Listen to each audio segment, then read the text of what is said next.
So I like to post little videos about my little projects because there's just not a lot on the internet.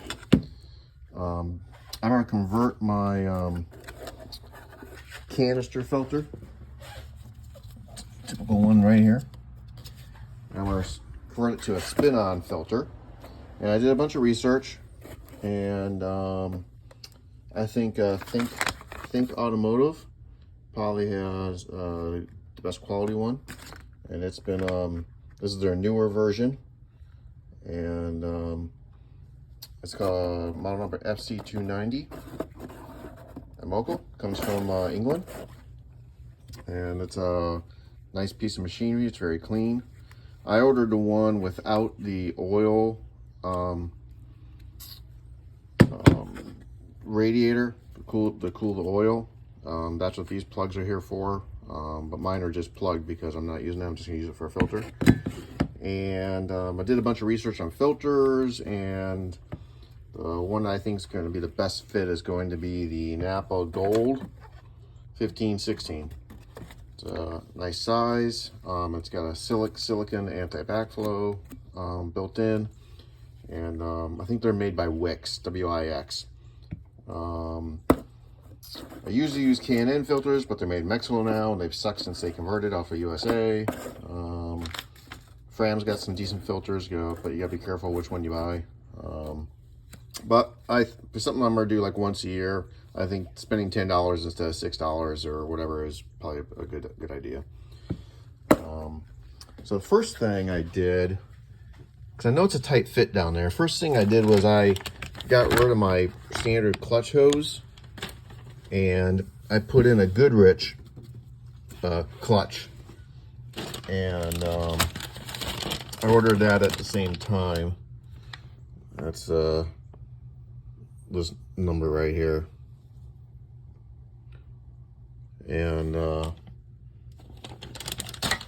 because I'm worried the filter is going to rub on the line, so I wanted some stainless steel down there so that my clutch line wouldn't get damaged, because it's just plastic. The other thing I'm working on now is my fuel filter, and my cutoff switch that I added is right here. And next thing I'm going to do is I'm going to reroute this a little bit so it's a little bit over here. I just know when I get the filter in, it's going to be a little bit harder to reach this stuff and may bump it a little bit. So I'm going to play around with this fuel filter a little bit, make a little room for it. That's always fun. So I went ahead and moved my fuel line up a little bit just to create a little bit more room for a pocket down here.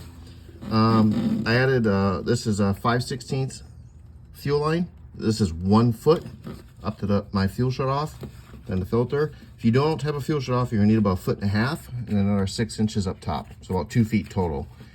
And that should sit pretty nice. I can actually reach my fuel shut off a lot easier now, which is cool. If I can turn that on now. Yeah, there we go. And that's all good now. So next up is warm the engine up and drain the oil out. My oil is drained after I warmed up the engine, and I have removed the canister filter. The easiest way to get the canister and the filter out is to simply release the slave for the clutch. Right there. You are not removing the hydraulics. You're just removing the clevis pin that holds it on to the transmission, and the 2 bolts right here. And then you're gonna slide the slave forward because you're slacking the clutch hose, and then the filter and canister will drop right out. Other than that, you're just gonna kill yourself trying to figure it out. So just bite the bullet, remove those 2 bolts, and be done with it. Next thing to do is you gotta get that old O-ring out. I'm finding it easier to get it from the bottom. I'm using a small mini screwdriver. You're digging it into that groove. And see, here it is.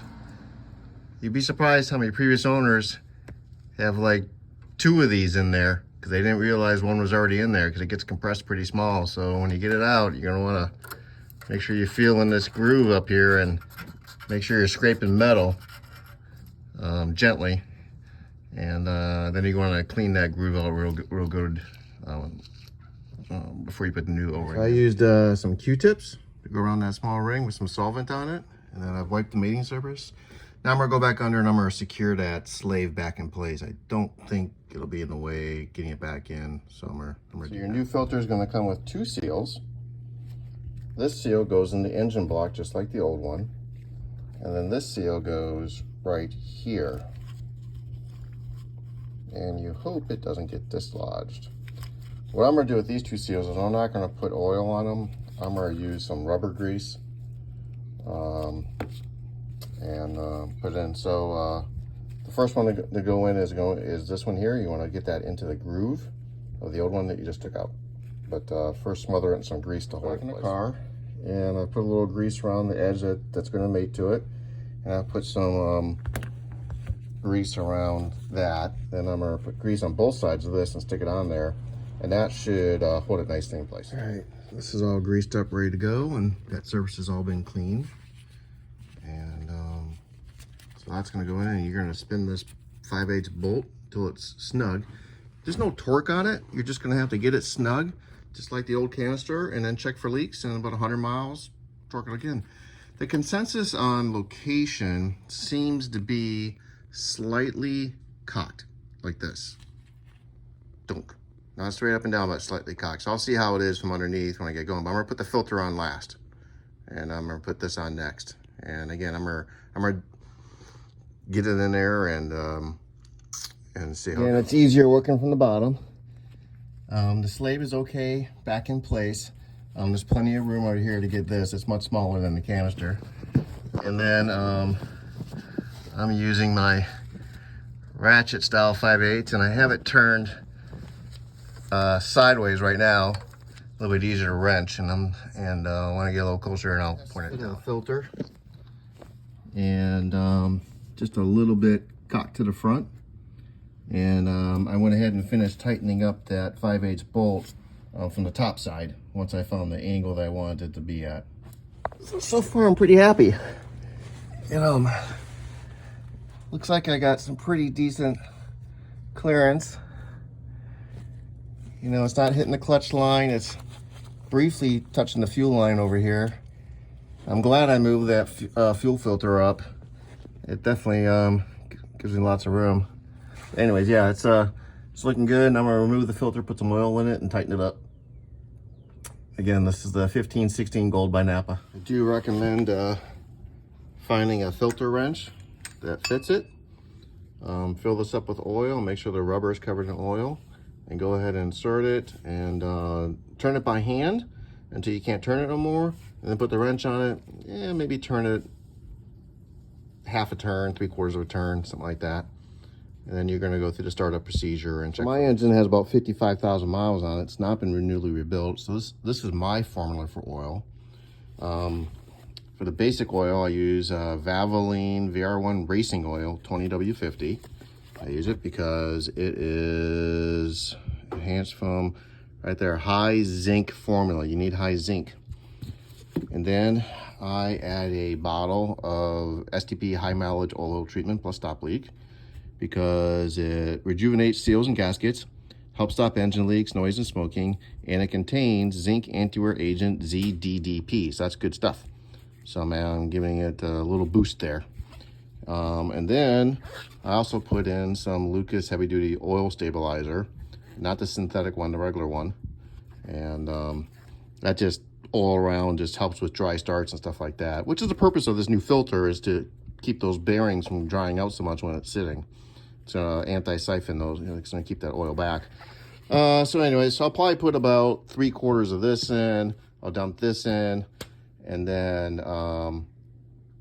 let's see, we hold about 5.5 quarts, so the rest I'll fill in with oil, and that'll do it.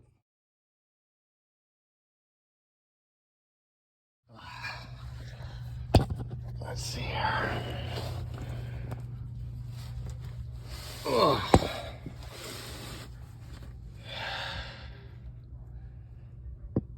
Let's see here. See a little bit of oil around the edge right there, so I'll probably just tighten this filter a little bit. But the important part where it mates to the engine is dry. Yeah, it looks really good. Looks really good. I like this black filter. It's skinny and looks good. So yeah, pretty successful.